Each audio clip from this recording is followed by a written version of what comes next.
Hi, David here with Volgistics. Communicating with volunteers and keeping everyone on the same page is important. And there are many ways to send messages from Volgistics, but which option should you use and when? Well, here in the mailbox in your Volgistics account, you can go to the Outbox tab and click the Send a Message button to start a new message to volunteers, similar to a process you might use in your email provider.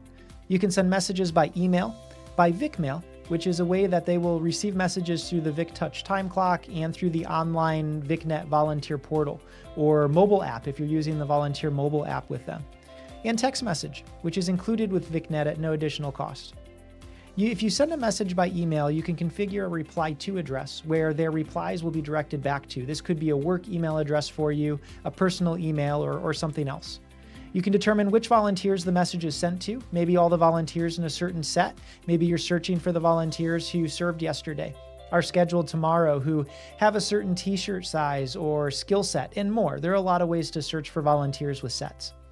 You can carbon copy an individual, load a template, which we'll get into here in a few seconds, add a subject, attachments within the PDF or Word docs formats.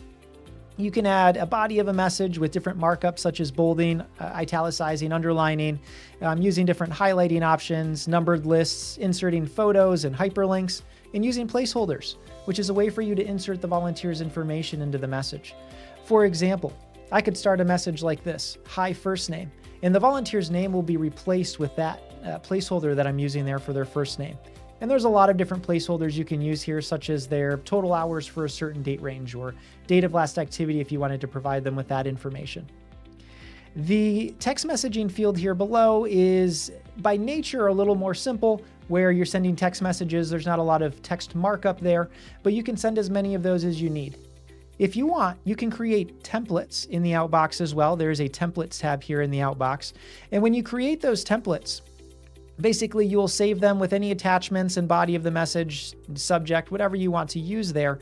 And when you're composing a new message, like the page we were just on, and you select a template that you've created from the list, if you load that into your message, it will replace the subject and the body of the message and attachments with whatever you've put there in the template. So that's a neat way to send more ongoing or recurring messages without having to retype the same thing over and over again each time.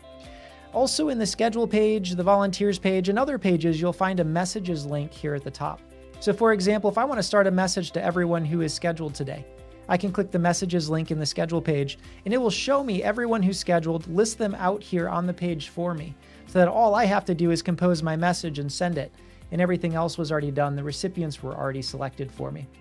And there you have it. You can communicate with volunteers to make your organization more efficient.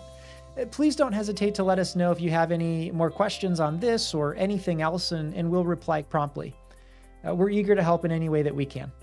Thanks, everyone.